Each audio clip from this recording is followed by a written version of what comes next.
Let me tell you something about the exact moment your past catches you. It doesn't happen in slow motion. There's no swelling music. You don't get a warning. 1 second you're standing in the doorway of a boxing gym in East Los Angeles, hand wrapped around your 7-year-old's fingers, sunglasses on, perfectly composed.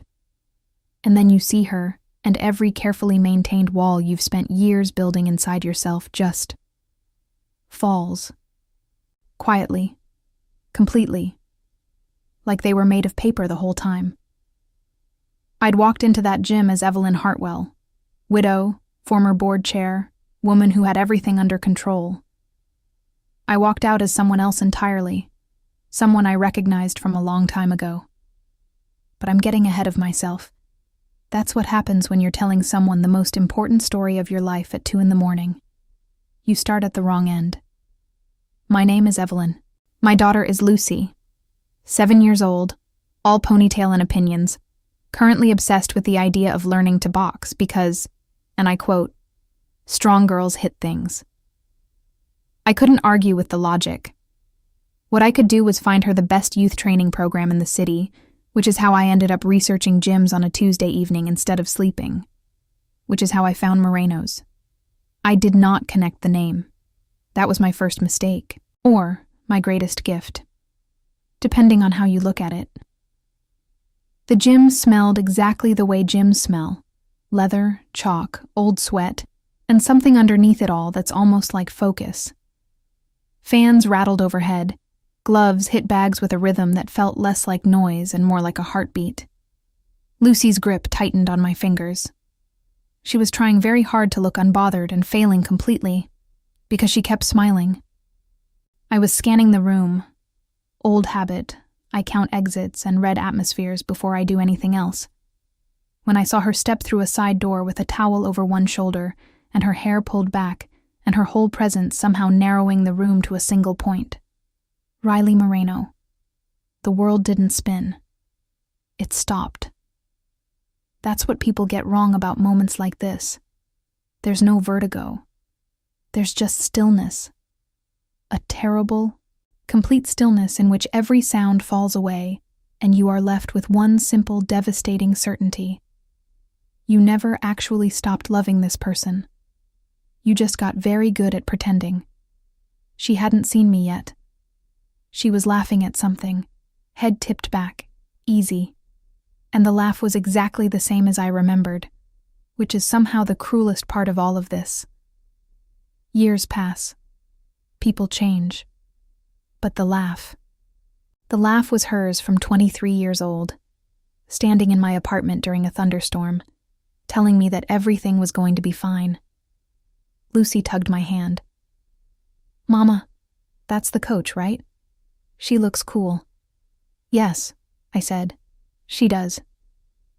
And then Riley looked up, and her eyes found mine across the gym, and the world resumed, loudly, all at once.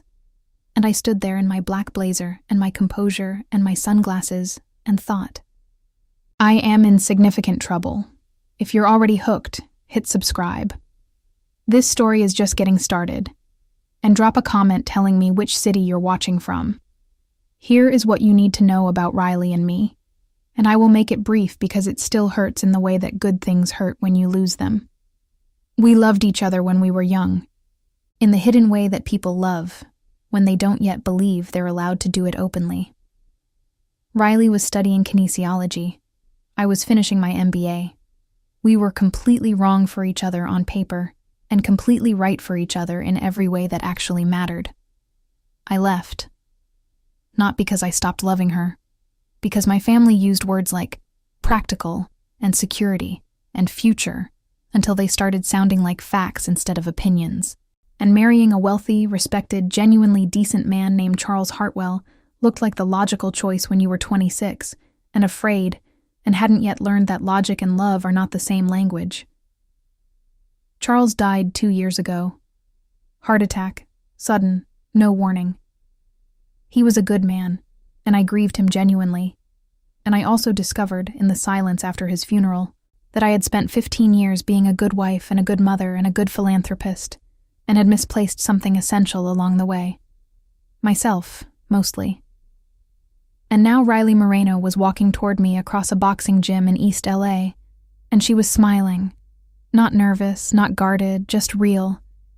And I thought, of course. Of course it's her. "Hi, Evelyn," she said. 2 words, my name in her voice. I have attended galas, chaired boardrooms, delivered eulogies, and negotiated endowments. I have never been so undone by a greeting in my life. "Hi, Riley," I said, and was quietly amazed that I sounded normal.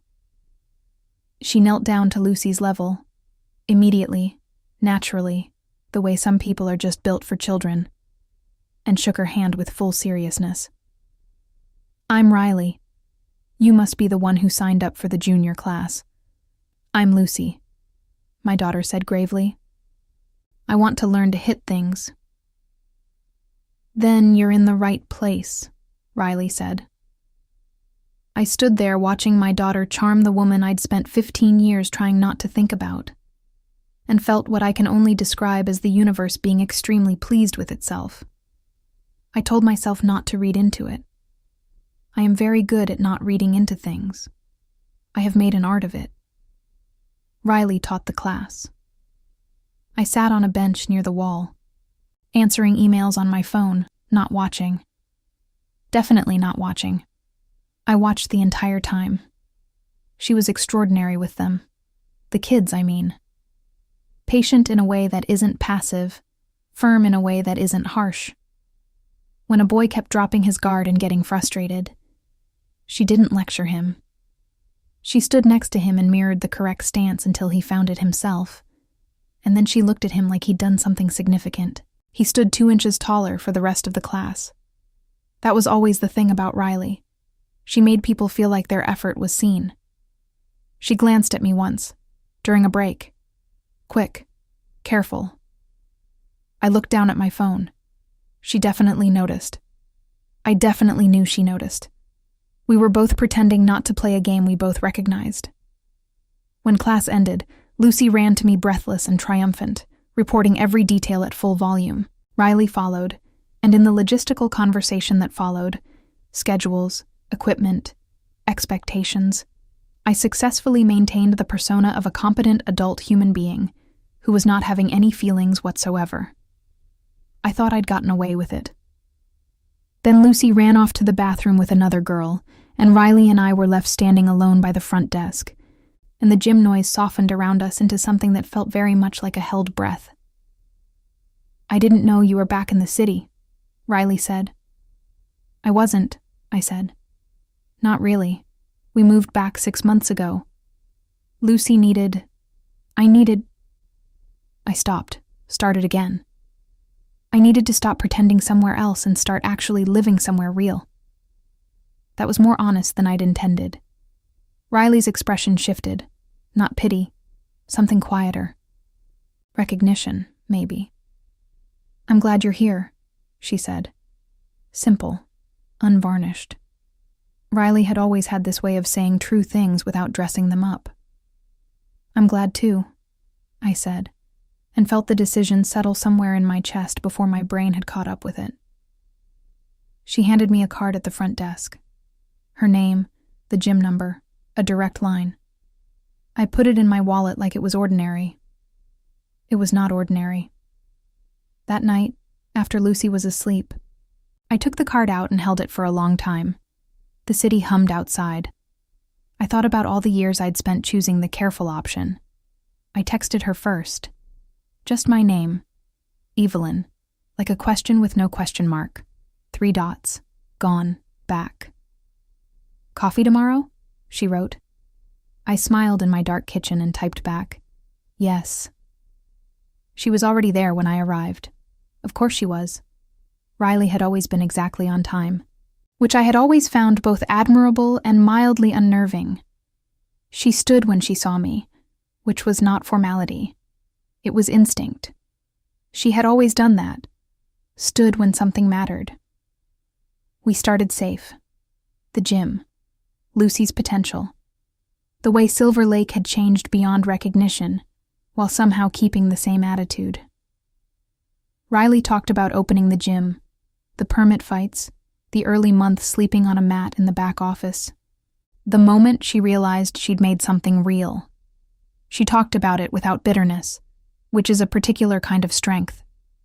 I talked about the boardrooms, the galas, the way loneliness can hide inside a life that photographs beautifully. She listened without performing sympathy, which I appreciated more than I could say. And then there was a silence. Not awkward, just honest. And Riley said, "I never hated you. I just spent a long time not knowing if you were okay." The words landed clean.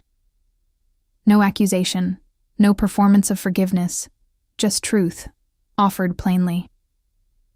"I thought I was making the least painful choice," I said. "I didn't understand yet that postponing things isn't the same as avoiding them. You just move the pain forward." She reached across the table, just her fingers against my wrist, brief, public, completely discreet, and completely undeniable. My breath caught, not from surprise, from recognition. My body remembered before my mind could manage it. We walked after coffee, no destination. Jacaranda petals crushed beneath our shoes, the air warming early. We talked and laughed, and I kept noticing how easy it was, how she remembered things I hadn't told anyone in years, the small details that survive a person. We stopped by the cars. The moment felt suspended. "We don't have to rush," Riley said. "I don't want to pretend," I answered, which surprised us both, I think. She kissed me then, unhurried, intentional, exactly like the question it was. When we pulled apart, she rested her forehead against mine.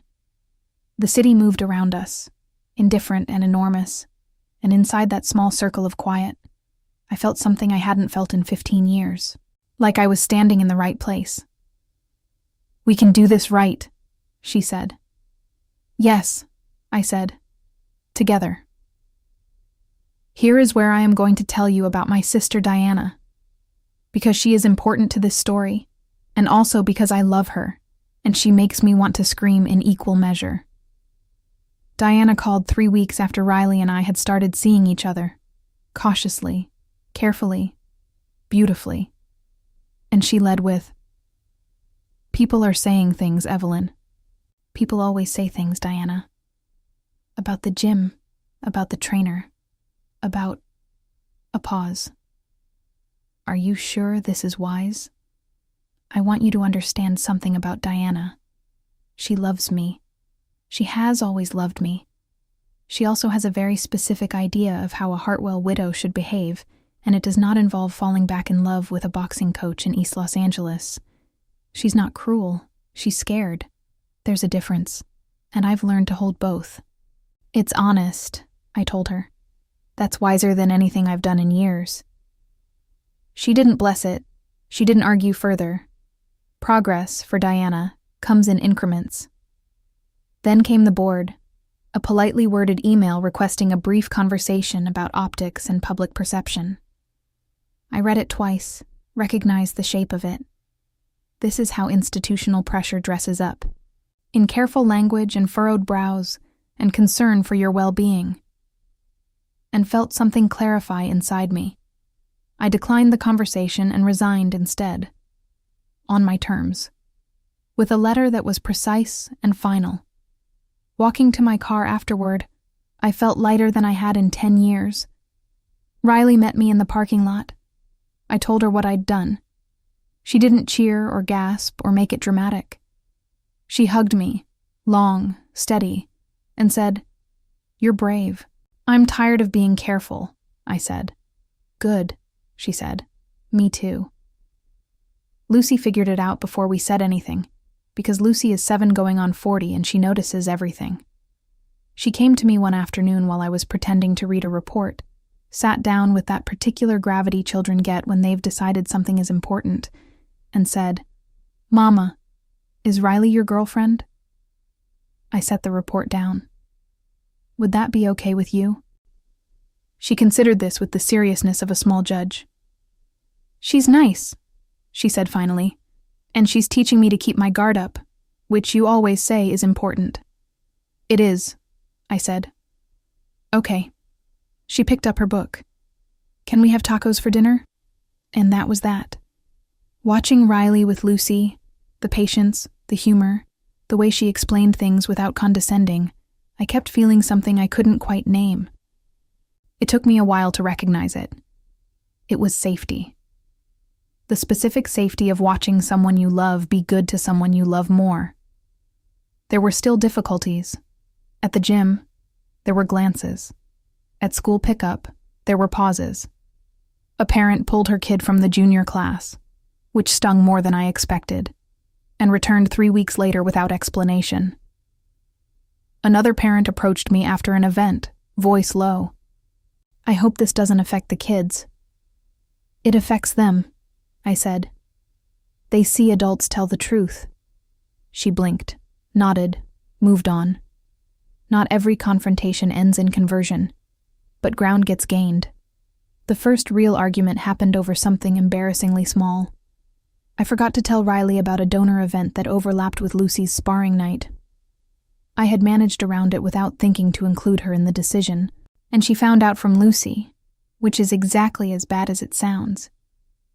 And she arrived that evening quiet in the particular way that means the hurt is real.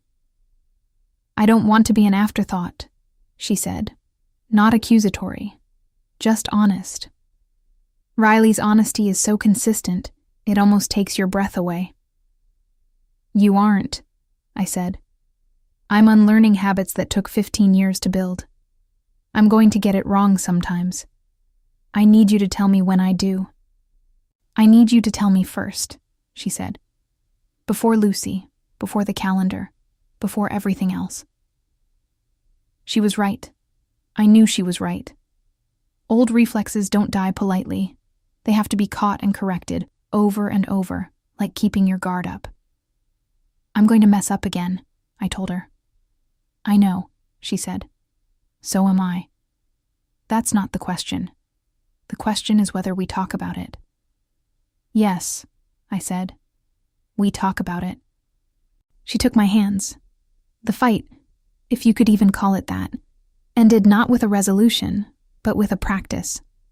We'd keep practicing. The gym hosted a youth exhibition match in early spring, not a competition, a showcase.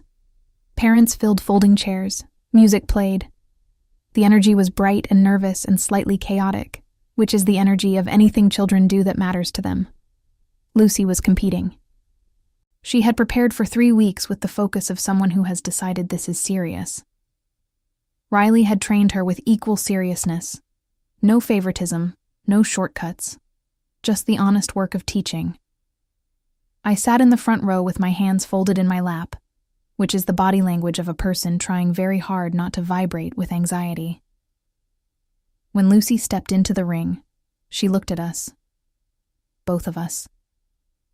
Riley raised her chin, the coaching signal, confident and clear. I nodded.